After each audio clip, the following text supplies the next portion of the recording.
All right, well, let's go ahead and get started. Thanks for coming today. Welcome to our last installment of the Energy Law Lecture Series for this academic year. As you guys know, if you've been with us the entire year, it's been a really great start to a new program, to a new series.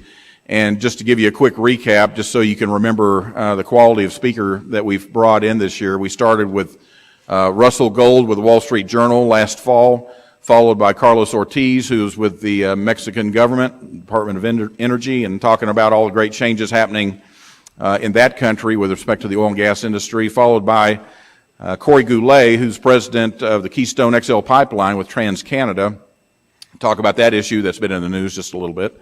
And then this spring we've had Shelby McHugh, who's a tech law alum, but also recently retired from 30 years with ExxonMobil, talking to us about his interesting time in Papua New Guinea and dealing with the tribes in that country and all the ins and outs of that kind of job, and just to show you how broad and wide a JD degree can take you in terms of all kinds of work opportunities out there. And then recently we had Donna Nelson, chairman of the Public Utilities Commission, come speak to us, another tech law alum. We're going to be finishing up our series today with, I think, the same quality, same caliber of speaker that we've had all year, and that is Christi Craddick, who's the current chairman of the Texas Railroad Commission. Christi was elected to the Railroad Commission back in 2012 and then was subsequently appointed chairman, where she serves today. And she has been an incredible force for the commission, for the oil and gas industry, and a great spokesman on behalf of the state in that area. And she says in her bio on her website that she makes as a top priority working to educate the public about the oil and gas industry and its impact on Texas. And that's exactly what she's here to do for us today. So please help me welcome Chairman Christi Craddick.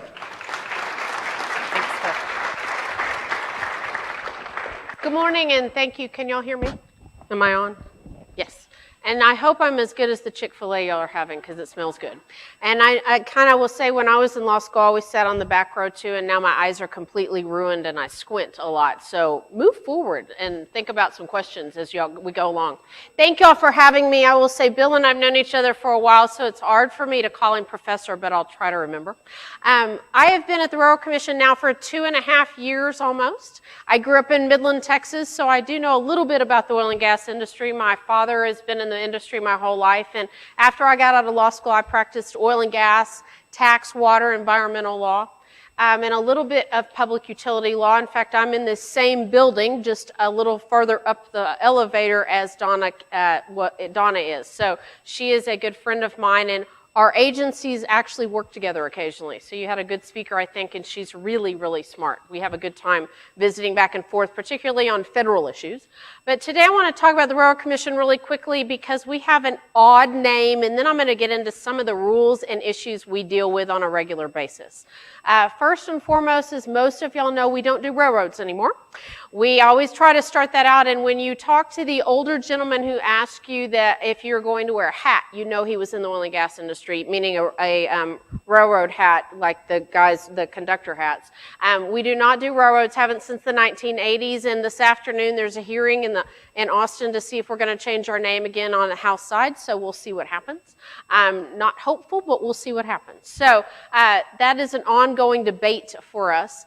But we really do oil and gas. We do pipeline safety inspections, which is a huge piece of what we do at our agency. We have 200,000 miles of intrastate pipe. We have another 160,000 miles of interstate pipe, 40,000 miles of which we're in charge of, with the 200,000 miles of intrastate pipe that we inspect. We also have, as of September of this year, because of a bill his brother passed last session for us, we will now get officially, although I thought we were doing them anyway, another 150,000 miles of gathering lines in our agency that we will now be in charge of inspecting. So to the math, we're about 400,000 miles of pipeline that we are in charge of pipeline safety inspections at our agency. It's a very important part of what we do.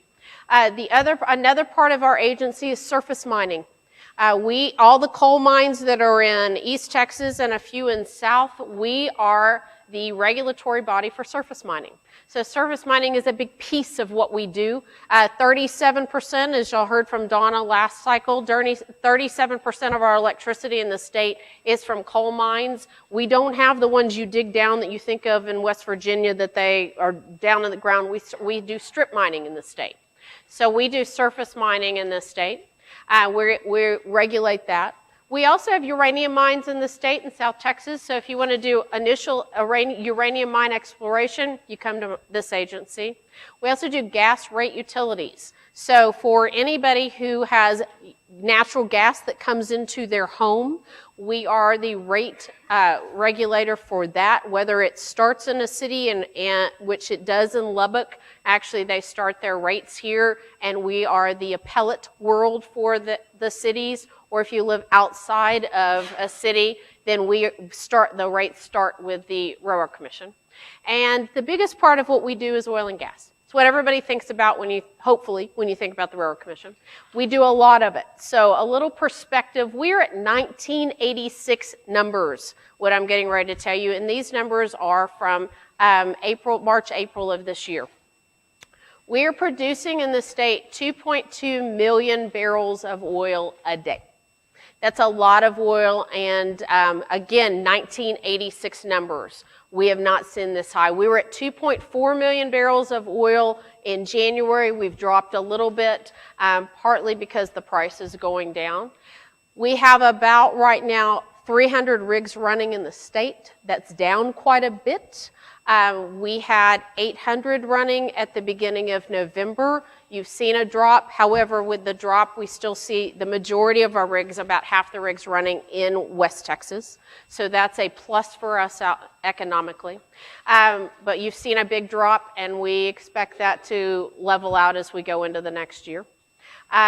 We also are producing about 20 BCF of natural gas. Natural gas is an important part of what we do in the state, and I will get into why in just a minute.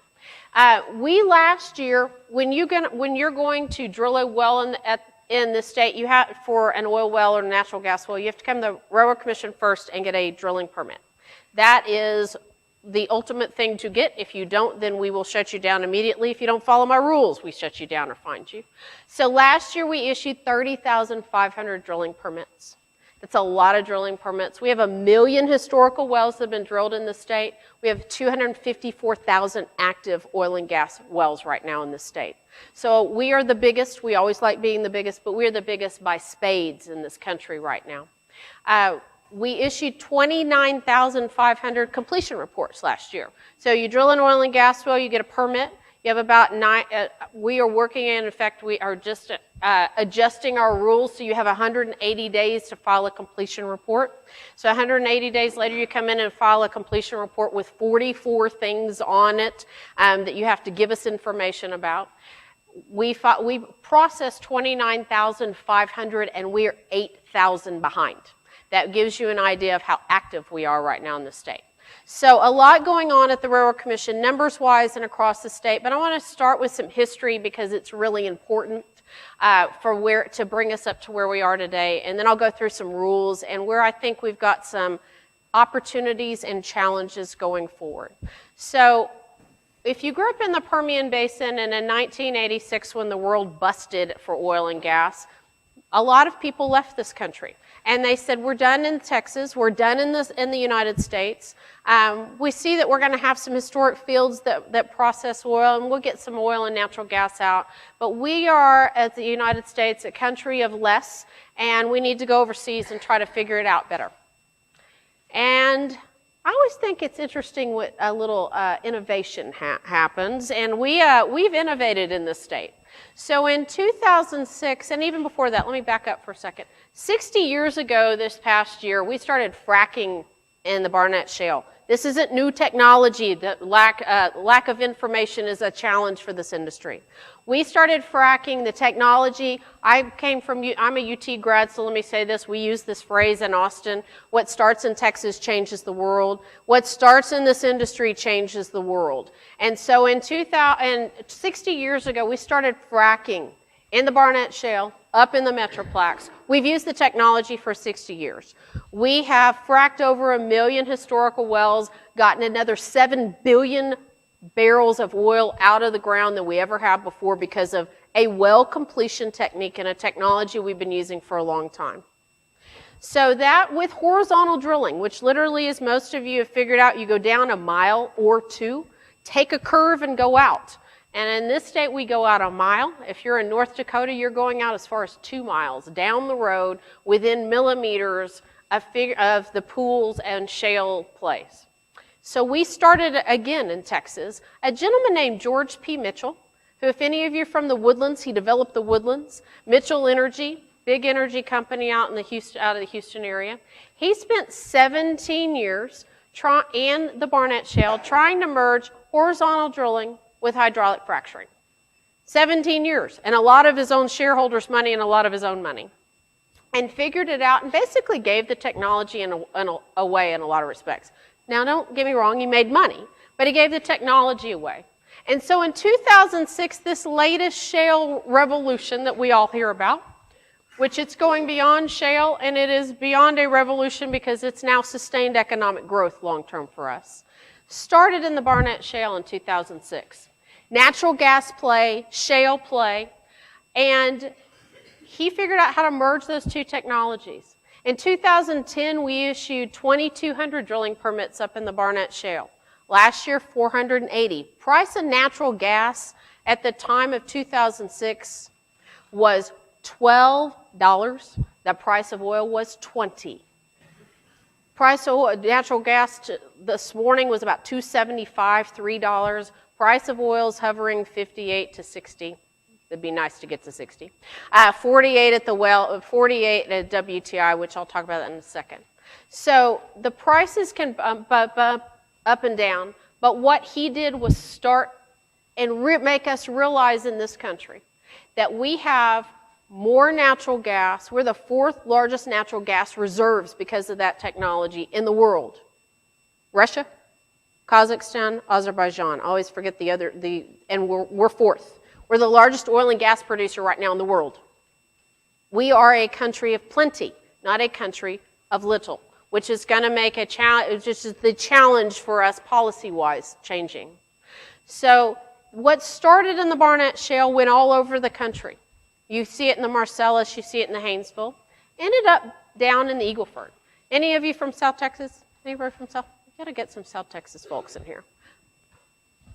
South Texas, south of San Antonio, Victoria, Corpus, Eagle Ford. We knew there was oil down there. We knew there was some natural gas. There's always been some natural gas liquids, which everybody always asks me what natural gas liquids are. You're sitting on it. You're using your cell phone as a natural gas liquid product. I'm saying you're sitting on it because that chair is not cotton or wool, so you're sitting on some man-made fiber with some man-made cushion, eating on a man-made table thing. Those are all natural gas liquid products. Plastic is a natural gas liquid product. My brother, when he was in college up here, used Windex to clean everything. That's a natural gas liquid product. So any chemical you have underneath your sink is a natural gas liquid product. That's an important part of our chemical world and manufacturing world. The Eagle Ford, we knew we had all that down there. We couldn't figure out how to get at it. In 2008, we issued 26 drilling permits in the Eagle Ford. Last year, we issued 5,500 drilling permits in the Eagle Ford. That's the growth we're seeing because of horizontal drilling and hydraulic fracturing.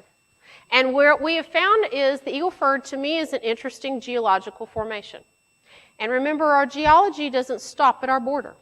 It is, with our friends in Mexico of what they call the Burgos Basin, as big as Prudhoe Bay in Alaska. This is a huge geological formation. It has natural gas liquids. We're producing 250,000 barrels a day of natural gas liquids. It has natural gas, which is how the place started. It's producing about 4 to 5 BCF of natural gas a day. And it has oil. We're producing about 850,000 barrels of oil a day out of the Eagle Ford. So it is an interesting play, and it depends on where you are as to what you get out of it. What we also know is this. Last year, $28 billion of investment went into the Eagle Ford alone. The 5 largest oil-producing counties 2 months ago are in the Eagle Ford in Texas. So we have a lot of oil and gas and natural gas liquids going on in South Texas. Huge potential for growth. And then we come out to the Permian Basin, where I grew up, where in 1986 everybody said, we're leaving. And what I will say to the people who say that is, you ain't seen nothing yet. And here is why. When we talk about the Barnett Shale, you have one play, about 200 to 300 feet in depth. Eagle Ford, one play, 200 to 300 feet in depth. Permian Basin has 10 to 14 stacked plays, and they're all producing. So, and the other interesting thing we are finding is they're not all shale plays in the Permian Basin. There are different geological formations. So horizontal drilling, hydraulic fracturing is slow to the Permian Basin.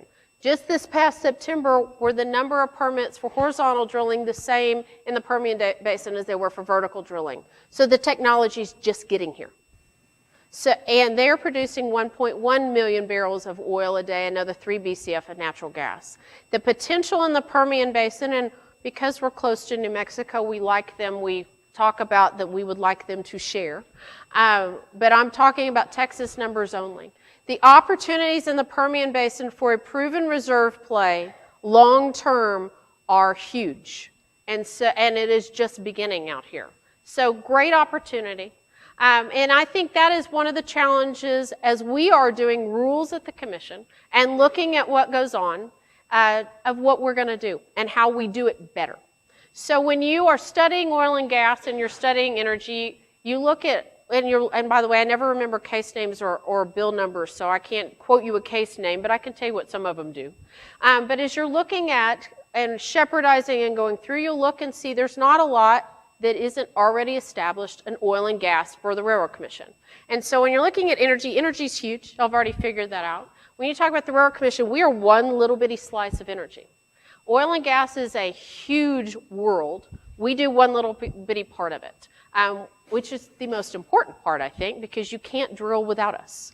But you can put a lease together, you can do property rights, you can do a title, you can do mergers and acquisitions and a lot of contracts before you get to us, but you can't drill without us. So we spend a lot of time making sure we have best practices in place at the Railroad Commission. I think it's really important that what's going on out in the real world, which I joke we don't have drilling in Travis County, so I have to get out of the real world, the bubble over there, and come to what's going on in the industry.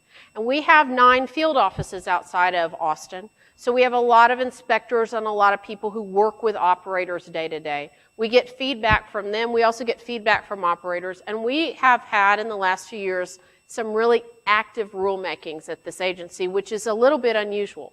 We're one of those agencies that the law is pretty well established, frankly. When you are coming into our agency, you're fighting about the facts on an issue. But we have changed our rules aggressively in the last few years. We're based on APA. So we are an administrative agency. We're one of the only agencies left that does their own hearings. Really important. For other agencies like the PUC, they send their hearings to the State Office of Administrative Hearings. That agency was formed 15 years ago. We were the first agency in. It worked so poorly for the oil and gas industry because of established rules, established law, that we got back out. So we have our own hearings division. You come in first, and if you want to do a permit, I'm going to go through that process real quickly because we are a little bit unlike anybody else. We always like to be different. Our name's different. We like to be different anyway. So if you want to do a permit at the Railroad Commission, and by the way, we do not just oil and gas drilling permits. We do saltwater disposal well permits. We do every kind of waste for oil and gas. We do those permits as well. And so those permits, we have a lot that goes on, and it's an active agency. We have about 800 people who work for us right now, down from 1,500 in the 1990s. So we have to do it smarter and more efficient for us. You want to do an oil and gas drilling well permit, first thing you have to do is come show us that you're working on a lease. But very first thing you have to do that we take very seriously is water. We all talk about oil being the most important thing. Water really is the most important thing in the state. So you have to come get a groundwater advisory unit letter from us. first and foremost. And what that letter does, and we base our science and data on the groundwater board and TCQ and data that's been collected through the years. We tell you where the usable quality water is in the area you want to drill and how far you have to put casing down to protect it. So that's the first thing you have to do before you can ever get a permit.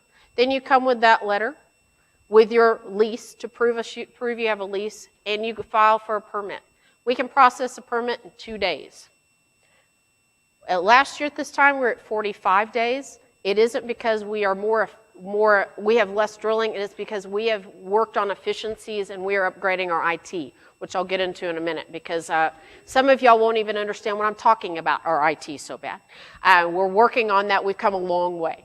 So we are 2 days. If you go to Bureau of Land Management, which is part of what New Mexico and federal lands have to deal with, it takes them 290 days. So we're the fastest in the country. We want to be fast because time is money and rigs are moving quickly, and we want to make sure, one, we've done due diligence, but two, that we are making sure we get those permits processed, because if not, I sure get the phone calls in my office. So that is process number one. But if somebody challenges you, say you've got a saltwater disposal well and somebody challenges you, and by the way, those take a little bit longer. We don't do those in 2 days. We just do oil and gas lease permits, drilling permits in 2 days. If you want a saltwater disposal well permit for us, that's a process for us. And it can take 6 months to a year. We try to do them faster, but we do a lot of due diligence, and people can challenge you. If they do, then you go to a hearing in our agency. So if you're a lawyer, you are part of the hearings process, but we also have a technical examiner sitting in there, meaning an engineer, a geologist. And so the geologists and the engineers come in the room, and we have a trial, basically a mini trial sitting at my agency with those hearings examiners, both an administrative hearing, law hearing examiner and an engineer, or right now they're all engineers, and a technical examiner, and they hear that case. You put on evidence like you would in trial, and but it's very fact-based. We are, like I said, law is pretty well established. Fact-based hearing about how far your spacing is, how far your casing is going to be, and based on that hearing, those examiners write a proposal for a decision. So, but unlike in the trial court, they aren't the final arbiter. They come to us as commissioners. So about every 2 weeks, give or take, this month, May, it's one conference. We call it conference. The three of us, there are 3 commissioners that are all elected statewide. The chairmanship moves amongst the 3 of us by vote of your peers. So you got to get along with the other ones. We have Open Meetings Act, so the only time you see us together legally is or we have to have posted it and we're sitting in conference. We have conference next Tuesday, actually. Public meeting. And we vote on every issue that has come in front of us. Whether it's an enforcement case, by the way, and a lot of our cases are agreed upon enforcement, and we have a lot of enforcement decisions. I think last conference we had 300 decisions on enforcement alone that we fined people. Or other contested cases, all those are done. We are the final arbiter.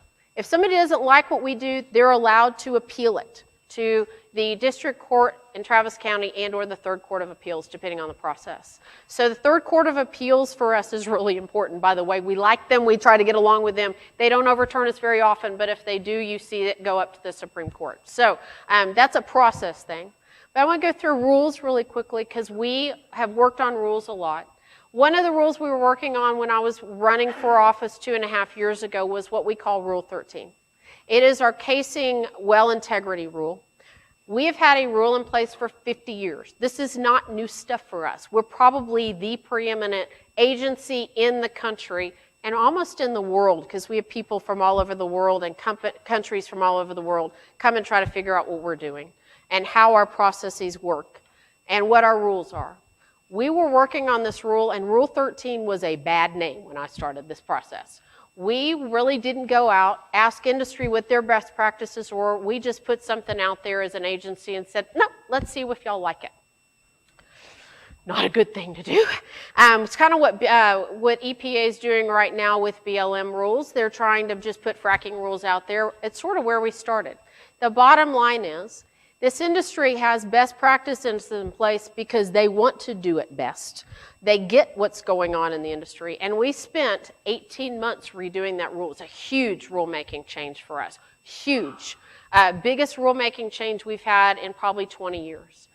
That rule's been in place for about 15 months now, because we made sure after we adopted it in May 2 years ago that we had about an 8-month process of explaining it to people, so we didn't get 8,000 phone calls when the rule went in place on January 1st of last year, but we only got about 2,000, which was a good plan. We have seen great offset from that rule. It's been a really good rule for us. And by the way, our old rule was not bad. But what we've realized is horizontal drilling and hydraulic fracturing and new technology sitting out there requires us to be very nimble and try to make sure we have the best rules in place. Because if we don't, that's when we're going to have a problem. We have good rules in place. Now other states are coming, looking at our rules for casing and going, we're going to change our rules to their rules. And industry wants that to happen.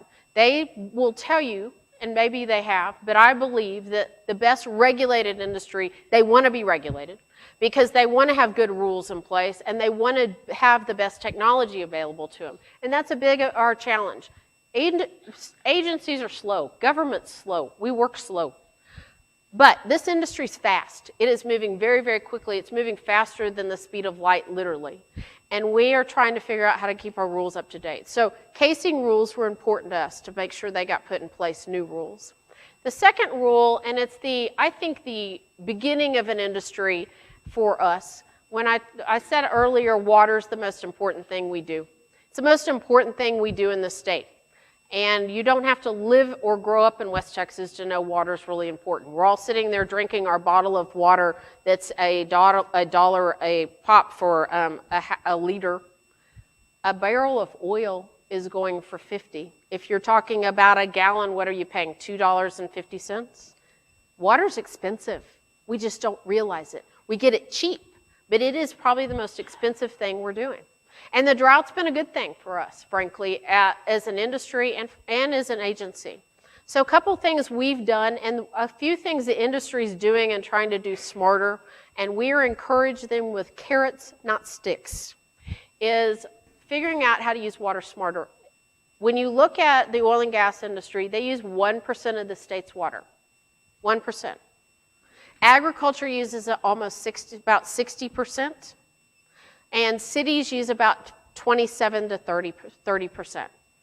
Oil and gas and mining use 1% of the state's water. But if you're in parts of the state, they're going to use more than that 1%. So what they are trying to do, but they're using a lot of water. There's no question that they're using a lot of water in the state. When you're horizontal drilling, hydraulic fracturing, you're using 3 to 5 million gallons of water.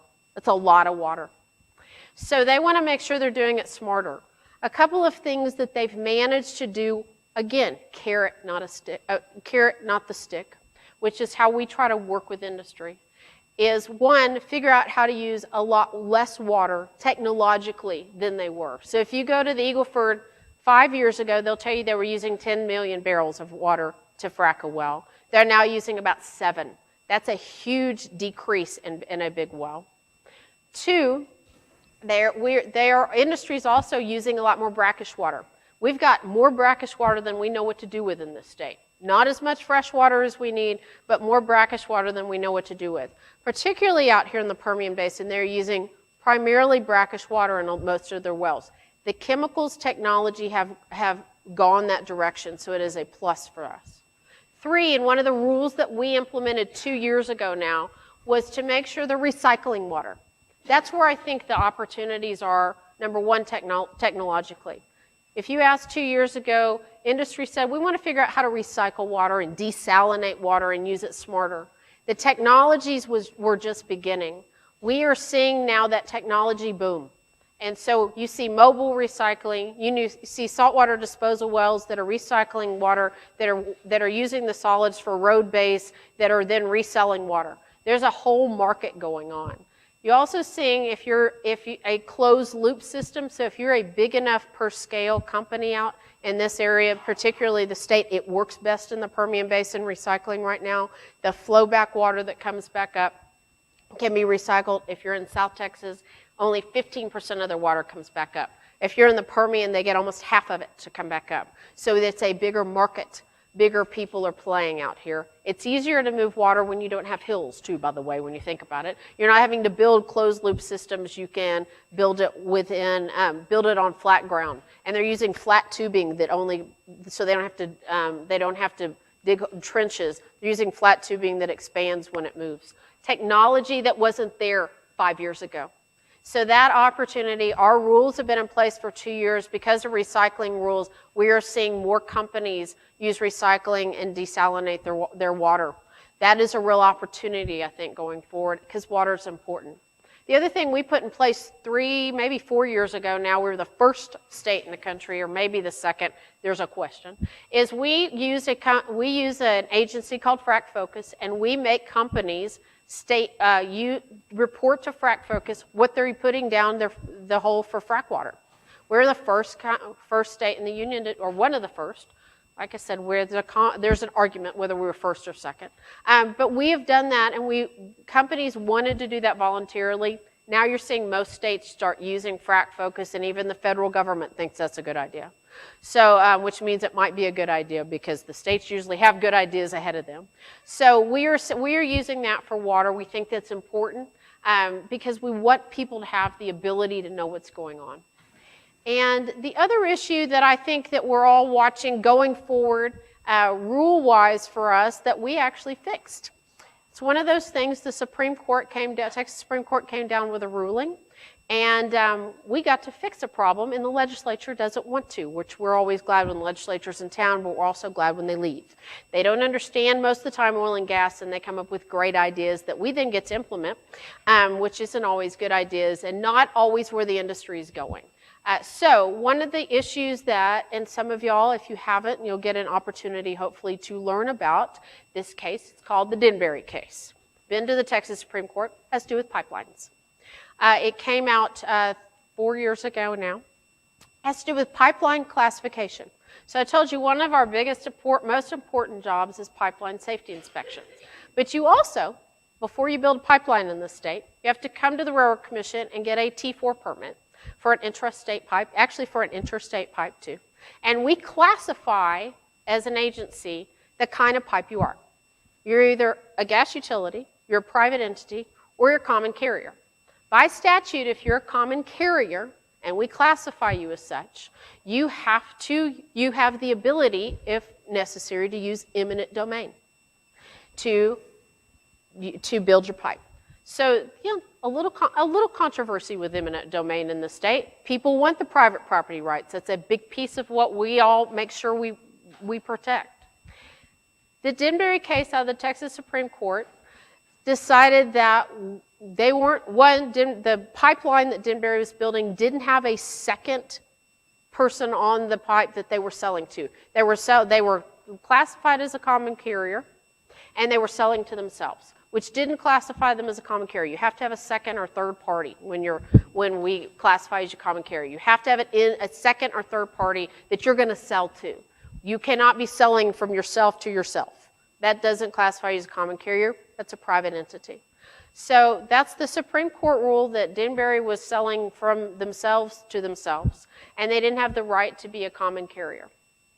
They came back, and so industry tried to fix it in the legislature 2 years ago. Again, we like them, but the legislature couldn't figure out how to fix it. You had agriculture interests on one end, and you had pipelines and oil and gas on the other, and a lot of private citizens in between who wanted notice, who wanted the ability to protect their lands.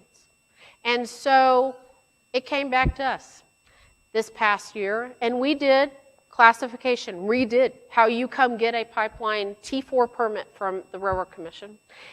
We made it a more vibrant process. You have to give us more information. And you still, as a citizen, have the right to go to the courthouse if you disagree with our classification. Legislature happened to like it. We think it fixed Denbury. One of the issues we're able to fix. So we haven't seen a bill filed. Let me say it's late. It's late in the process. So hopefully they believe we fixed it. But we got comments from agriculture. We got comments from oil. We got comments from land owners, And everybody seems to like it. So one of the issues where government's really able to work together and not just be oil and gas related, but be really broad. And the other issue that we've worked on this past year that's been a little interesting, unexpected for us, that started about 18 months ago, has to do with seismicity. Seismicity is an interesting conundrum for all of us. One, nobody really knows, so all you can do is eliminate the potential causes, but I don't know that anybody, even a person who does seismicity, can tell you exactly what causes an earthquake. But about 18 months ago, we started having earthquakes up in Azle, which is in Parker County, up outside of Fort Worth. We did a town hall hearing and realized that we didn't have the appropriate personnel within our agency to deal with seismicity. It was a new issue for us. We're trying to be nimble. It's one of those issues, but for whatever weird reason, everybody thinks oil and gas does everything, so we got the issue. There was not somebody in the state who did seismicity, specifically for the state. April 1st of last year, we hired somebody. Gentleman who, really interesting gentleman, grew up in McCamey, Texas, had been at Sandia Labs out in New Mexico, and that's what he did with seismicity. And so he went to work for us April 1st, came in and figured out, at that time SMU was doing working on a study up in Azle. They still have some interesting perspective, but they're working on a study in Azle. Worked with the SMU people. It's a small little world when you do seismicity. He knew them, which is nice. Worked with the companies that were potentially affected, and the question was, are injection wells causing seismicity in the Azle area? We had 11.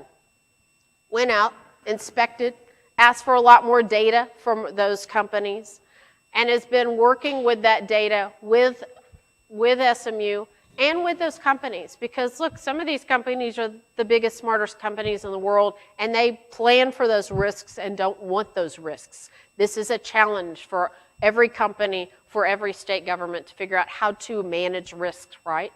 So we've spent the last year, one of the things that he did well for us, and we did it quickly, remember I told you state agencies move slow, we actually did this quickly, was figure out and tell us kind of the new rules he thought we needed to put in place for seismicity, for injection wells.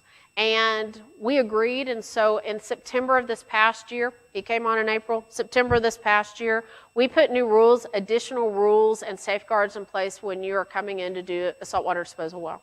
It gives us the ability to go out and inspect, get those words confused sometimes, inspect more often if we need to, for those companies to give us more information, and we look at the USGS websites, public information.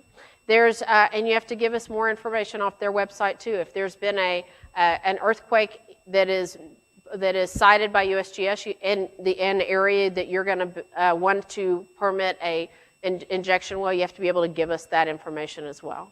So it is a pretty aggressive rule. We're watching other states want to adopt something like we've put in place as well. And we think it's a good rule, again, in place. So those rules, we think, are some key rules that we've done in the past year. Where I think we're going potentially, and we'll see. One, I think you'll see us look at saltwater disposal wells, and we had a proposed rule out about 18 months ago. Because seismicity came on board, we thought that was important first to deal with that. So I think you'll see that's a growing part of this industry. When you have this much growth in an industry, you have to put the waste someplace. So that's one of the rules I think you'll see us relook at. It's a huge growth part of the industry because it has to do with water first and foremost, but it has to do with, we went up those standards for those type wells. It's an important part. And the another growth part that we're talking about and that we see long-term really is Mexico. So I know y'all have had the Mexican government come in, so I'm not going to reiterate what he said potentially, hopefully. But let me say this, applaud for them and huge steps that they've made. They see what we're doing. And I think not only do they see the technology, but it has to do with economics. So I'm going to talk about our economics and tell you how it could translate to them. Economics in this state are why oil and gas continues to be important. Right now, the oil and gas industry is 40% of the state's economy. Again, 1986 numbers. We haven't seen this in a generation. It's important for us as a state. But it's also important, this industry, and I'm taking these numbers from January, these industries' average salary is $120,000 in January. That's the average salary for an employee in the oil and gas industry. The oil and gas industry directly and indirectly last year created 2.2 million jobs in this state alone. That's in Texas only. And it put $15.6 billion with a B dollars into the state in tax dollars of property tax, sales tax, severance tax, which I'll get into in just a second, and royalty payments to mineral interest owners. $15.6 billion. Those are real dollars in this state that we're seeing translate to other states too. There's now 34 states who have oil and gas, but we're of course the biggest. So severance taxes are a real key to this state. Everybody hear about the rainy day fund? You read about the rainy day fund when the legislature is in session. The rainy day fund is funded by oil and gas severance taxes. That's it. That's what funds the rainy day fund. Severance taxes also happen to fund are part of the permanent school fund too. So they're funding textbooks in part of our schools. But severance taxes for rainy day fund is what funds rainy day fund. Last year when the legislature was in, $11 billion in that rainy day fund. $11 billion. And the legislature, so like I said, we always like them when they're there, but they always find things to do. But the legislature decided they were looking for money. They're always looking for money. And they wanted some of that rainy day fund. You had to vote on a constitutional amendment. So 2 years ago, you voted on a constitutional amendment to take $2 billion out of the rainy day fund to put in water infrastructure, statewide water infrastructure plan. We've had a statewide water plan for 25, 30 plus years, and they've never bothered to fund any of it. Typical legislature. $2 billion out of it's recurring dollars, it's grants and grant dollars that local communities can come get. $2 billion out of the rainy day fund. Second, this past year you voted on a constitutional amendment that they spent some of their summer 2 years ago. It's always fun to have them in the legislature in summer. We're hoping to get them out this year. To pay $6.4 to $6.8 billion out of the rainy day fund, depending on how much is in it, to put to roads. Worst problem we've got in the state is infrastructure problems, right? Roads. Worst problem we've got, I think. If you drive as much as I do in the state, you realize roads are the worst problem we have. Oil and gas industry is going to put $1.2 to $1.8 billion a year into roads for the state. We need $4 billion a year to maintain the roads as we are. So basically, they're going to put somewhere between about a third almost of what we need a year out of the rainy day fund from severance taxes into roads. Your taxes don't have to go up, right? Hopefully our roads are going to get better. Hopefully.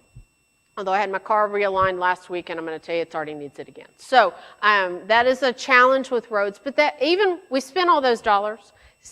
Legislature comes in this year, $7 billion in the rainy day fund still when they started in January, with the estimate that it'll be $11 billion again in 2 years. That's how fast this industry is growing, but that's the importance of this industry. So you look at Mexico. I told you Burgos Basin, which is our Eagle Ford, they've got part. They also have a vibrant industry, a vibrant potential industry in the ground, in internal Mexico. But what they have is Pemex who knows offshore. And so they've looked at us, looked at what's going on, know that they don't have the technology because we have the technology. Countries are coming to the U.S. and U.S. companies to get the technology. And companies aren't just giving it away for free, by the way. They would like to be invested with you. And so Pemex is opening up their markets.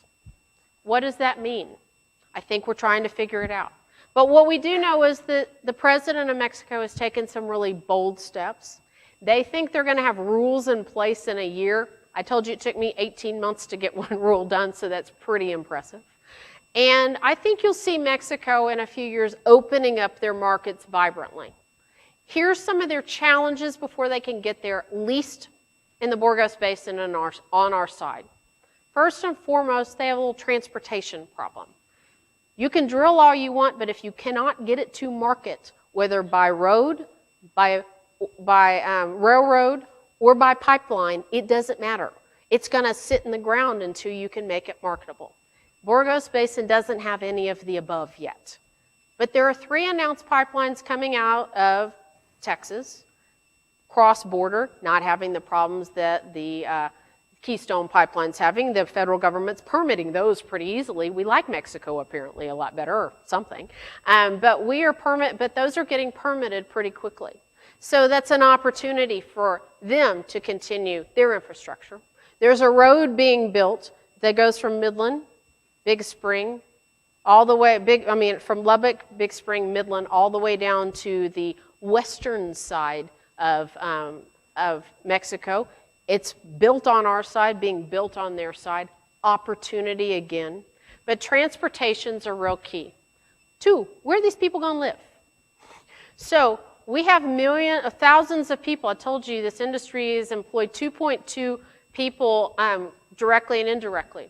Where are they going to live on the other side of Mexico? Because there's no, when you look at a picture, go look at a picture of Texas, you can tell where the border is. If you look at Eagle Ford, and then the border, it's black on their side. They don't have electricity. They don't have towns on that side. So they don't have water infrastructure. So that's a challenge for Mexico, but it's opportunity for Texas. Because where are they going to come, and where are some people and companies who know how to build infrastructure?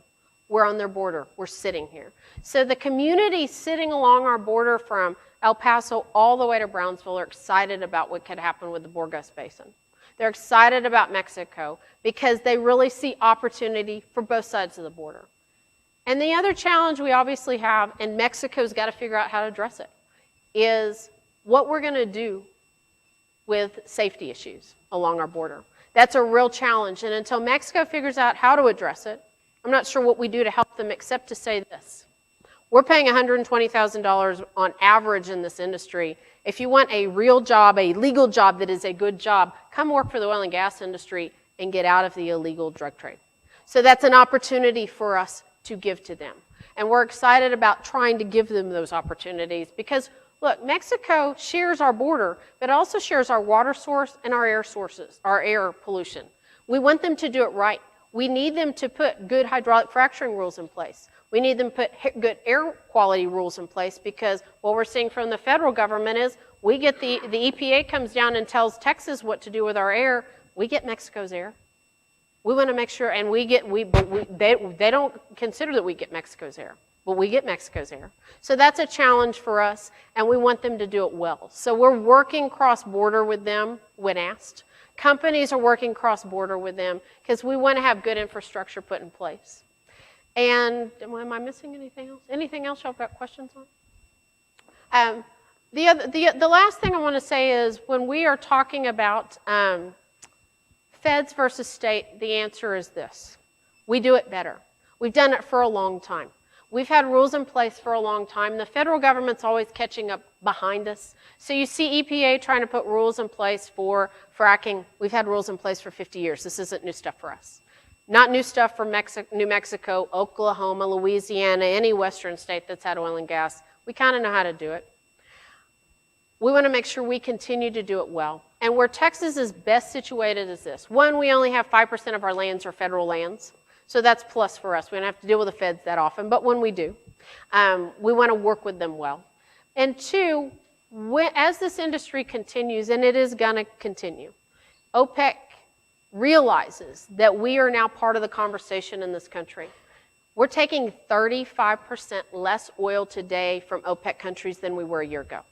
That's why they're mad at us. That's why for the first time, I believe we have an opportunity with Canada, which we've been doing business with for 60 years with their tar sands. This isn't new. And our friends in Mexico who really want to make their industry much more vibrant. We can get off of OPEC oil. That is good for national security for us, and it's good for us long-term as a country. So I appreciate y'all having me, and I'll be glad to answer any questions. And please, y'all got to have questions. All right, I know we're right up against the end, but why don't we see if we can squeeze in one, maybe 2 questions. Anybody have one real quick? Yes. Yeah, right here in the front row.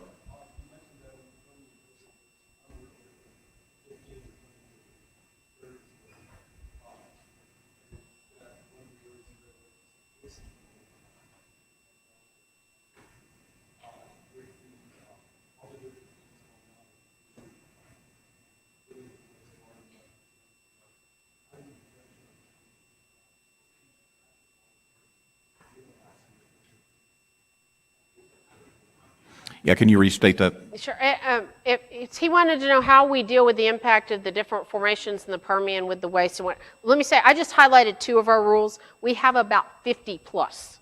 And so part of what one of this casing rule did, and part of what we do regularly, we have field rules in place.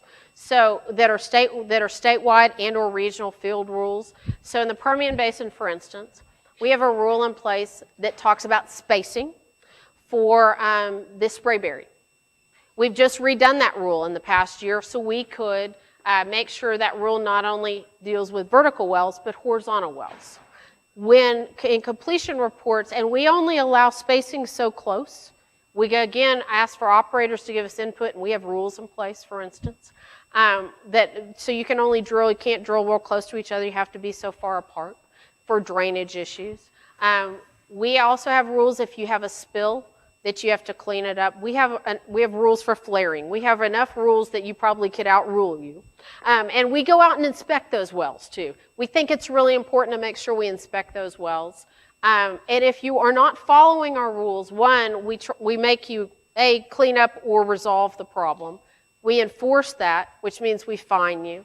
And if you choose not to, for whatever reason, not to follow our rules, we will sever your lease. And we did that 18 times last year, which sounds not great. It sounds like not a lot. But let me tell you, when you've spent about $5 to $10 million on a well and want to try to produce it and get to market, and we sever you, you're out those dollars. We don't give them back. So we have a huge list of rules to make sure those fields are, one, protected environmentally, and 2, that we are not are protecting them against waste as well.